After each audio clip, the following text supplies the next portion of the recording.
Hi Aquarius, welcome to your weekly forecast for May 11th through the 17th. We're going to check in and see what's happening the weekend with this lovely deck here. And then we're going to go ahead and pull a spirit message for you all from this deck here. So without further ado, my darling Aquarius, Sun, Moon, and Rising, we're going to connect here and see what we have coming up in the week ahead.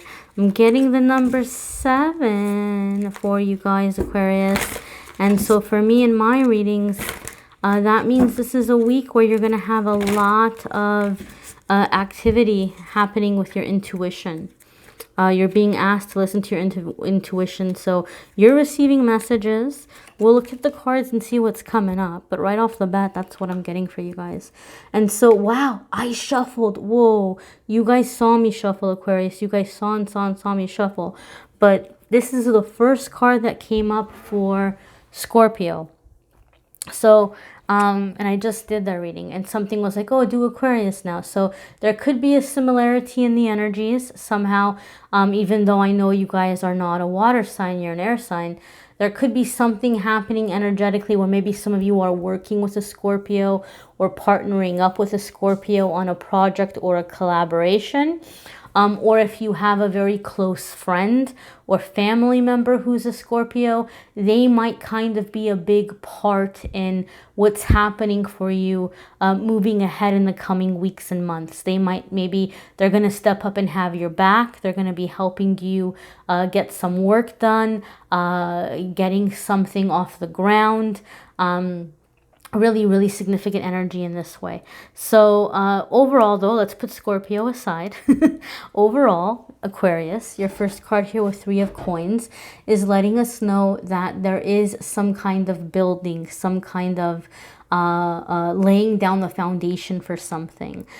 So 3 of Wands says it's going to be successful, but there's going to be steps to it. And so you might be pulling in people to help you. Those of you that you're employed, sometimes what I see when 3 of Coins comes up when you're somebody who's employed is that you might, like, nobody's told you anything, like nobody's come to you and said, hey Aquarius, you're doing a great job, we're thinking of promoting you. Like nobody has said that to you, but all of a sudden they might be moving you around a lot. They might be having you say, oh Aquarius, can you go help out that department? Oh Aquarius, you know, this person over in this department needs help, and so I said that I would send you over there. And like all of a sudden you're being given like these different responsibilities, or they're teaching you, or they're showing you how to do things that maybe aren't in your typical job description. It's because they see your potential. They're happy with you, and they're just kind of, you know, testing things out to see, to get a better idea of your skill set, to get a better idea of what you enjoy doing, what you seem to like, what might be a good fit for you. It's kind of like they know you're a good worker. They know you have a lot to offer, and they're just trying to figure out what's going to be the best and happiest fit for everyone involved. So you might have that, like you're getting attention, or you're noticing they're looking over at you, or they seem to be talking about you. In most cases, when I see 3 of Coins, it's good talk. It's positive. There may be preparation of moving you up.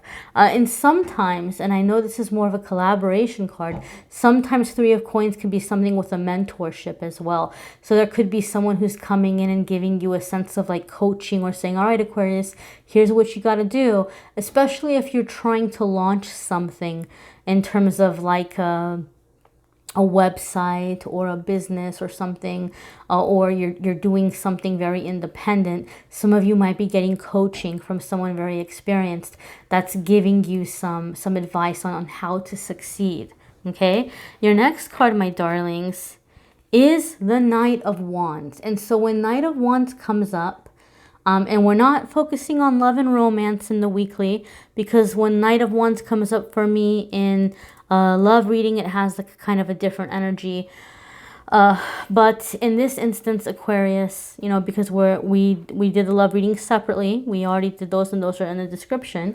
When Knight of Wands comes up in general energy, Knight of Wands for me is a card that's basically telling us there's a situation here where time is of the essence.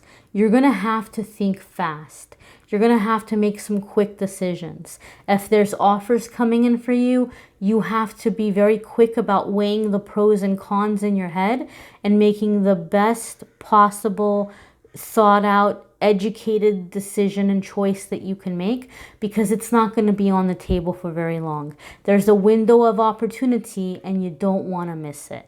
Okay, so you're going to have to act fast. I just heard strike while the iron's hot. Some of you might be thinking of delaying something or postponing something. And this is saying you kind of need to act now. You kind of need to act now. And so there's this energy here of things kind of moving forward a little bit more quickly, things happening a little bit more quickly, and having to decide quickly. You know, like you're going to have to make quick decisions. In some cases, Knight of Wands can be someone who's coming in with some kind of an ultimatum.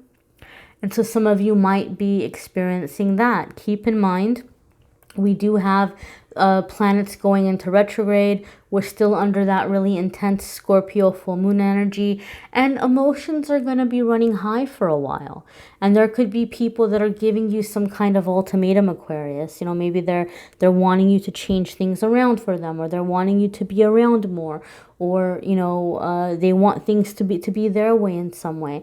Sometimes Knight of Wands is saying you have to be prepared that somebody might be approaching you with an ultimatum, like they're not willing to budge, and they're like, well, you decide, right?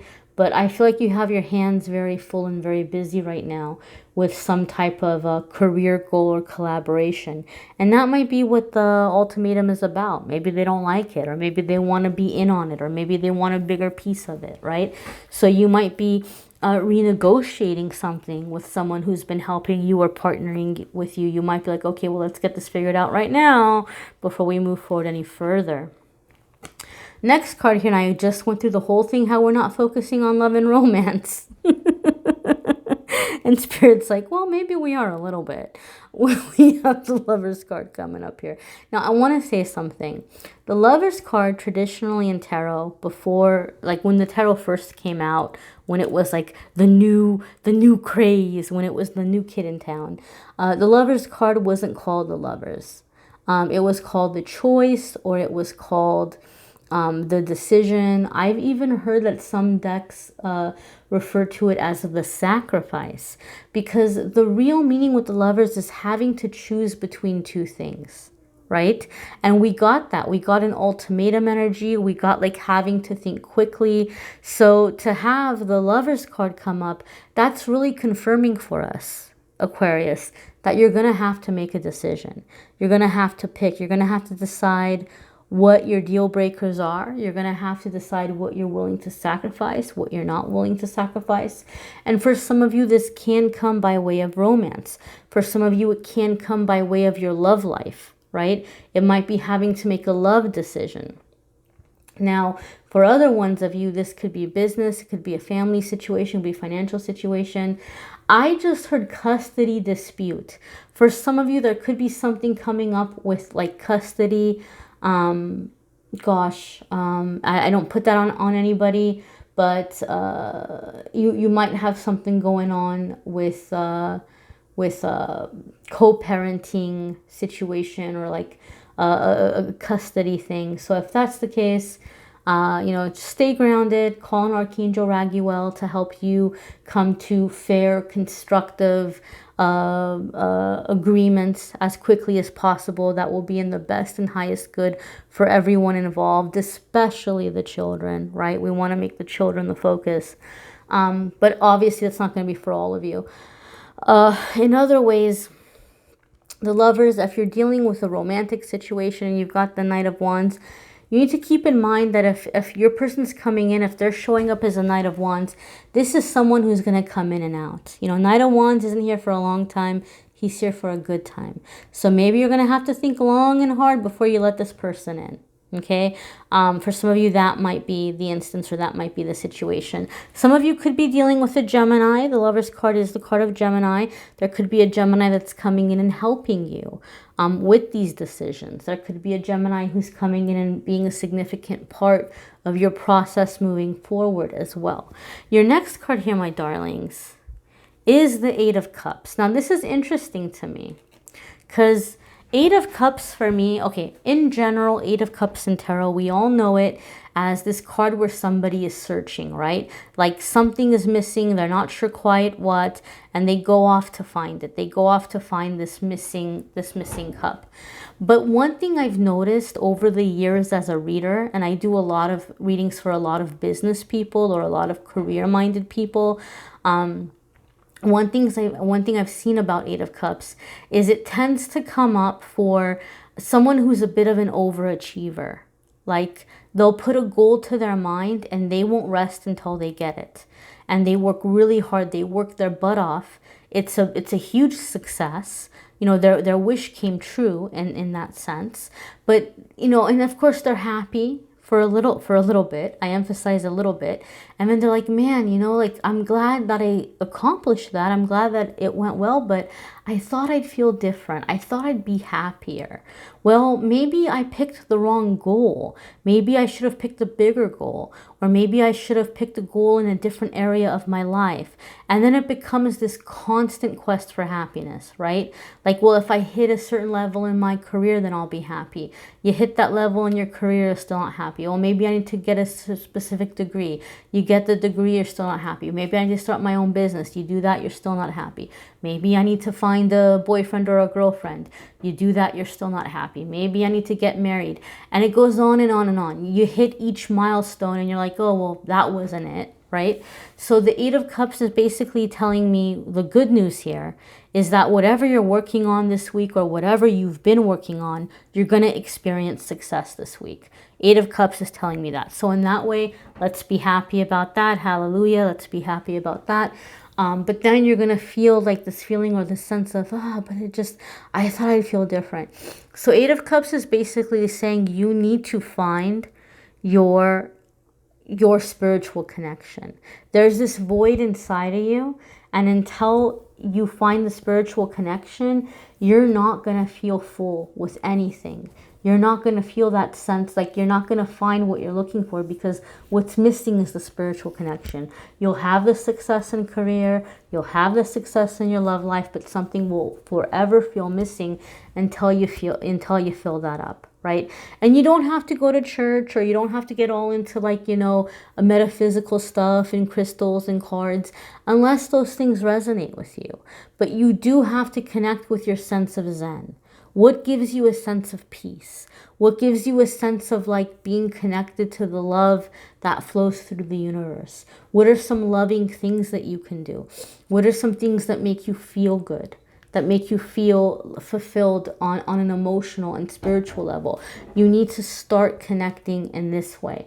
And then everything else will come in more quickly. Everything else, like, then you'll really start having the abundance and fulfillment coming in. We're going to go ahead and pull your spirit message, my dears. And as always, guys, I encourage you to watch your moon sign and rising sign videos. Some weeks those are going to resonate with you more than others. You may need a private reading, which I'm more than happy to do for you. If you want to click on the Calendly link, you can schedule a private reading with me there. And of course, channeled angel messages and love readings are linked in the description as well. So you have Angel of Space Clearing. It says it's time to clear old negative thoughts and feelings. So as you're having these successes, as you're moving forward with these plans and these ideas, some of you are going to have having to clear away old connections, or clear away clutter, or clear away old ways of thinking. I talked about your intuition, okay?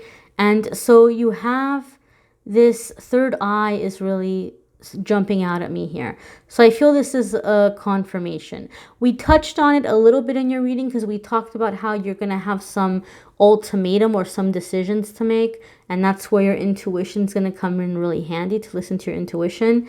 But a lot of you where you're like, but I still can't seem to connect with my intuition, or I still can't seem to find that spiritual connection Amethyst is talking about. So the block here may be for some of you having to clear away the old negative thoughts and feelings. And you might be like, well, I'm trying. One tip that I can give you that I have found helpful in my own life, and I've found it helpful for a lot of my clients, is start by going through things that you might have held on to for a long time. And ask yourself, you know, well, how does this thing, what's her name? I think her name is like Connie or something. What is her name? She even said, ask yourself, does this object bring me joy? Like, how does it make me feel? I can't, you guys have to tell me in the comments. I know somebody knows who I'm talking about. But she's like an organizing guru. And she even said it. And she does, as far as I know, she doesn't do anything with energy work. But this is the thing, guys, objects retain energy. Clothing, shoes, books, dolls, knickknacks, everything. They retain objects over time, will absorb energy. And so you might have things in your life or things in your possession that you don't even realize. They remind you of a period of depression that you've been through, or they remind you of a terrible ex that you were involved with. You know, so just kind of go through and ask yourself, what does this make me think of? What does this remind me of? What period of my life do I connect it with? Was it a good time for you? Does it feel good? Then hold on to it. I feel like, oh gosh, no, that doesn't feel good to me. Maybe put it in the donate pile. Maybe donate it. If it's tore up and broken down, you know, throw it away. But you know, sometimes going through your stuff and making physical space can help trigger and help kind of push the clearing away negative thoughts or feelings. Just something to consider. Something to consider. Could be helpful for some of you. Alrighty, my darlings. So I thank you for watching. Again, you can watch the channeled angel messages and the love videos linked in the description. You can request a private reading through the Calendly link. The astrology, the astrologer at Truly Divine, they're still offering you guys the unlimited 30% off discounts if you haven't had a chance to get your natal chart or your relationship analysis done. They're still offering the 30% off, so check that out as well. If you liked the tarot deck I used, watch the love videos for me. I used a different deck from the same artist that I'm actually going to be giving away a brand new copy of it. So if you like the deck and if you want to enter to win it, all you have to do is like or comment, just interact on my Instagram or Facebook pages. I'm going to pick someone at the end of May from the Instagram and Facebook comments. One person is going to win the tarot deck. One person is going to win a free 30-minute reading with me. So if you haven't already followed me there, and if you're not already on the social media, be sure to get in on that as well, my dears. I thank you so much for watching, liking, sharing, commenting, and subscribing. I'm wishing you guys a wonderful week. Take care.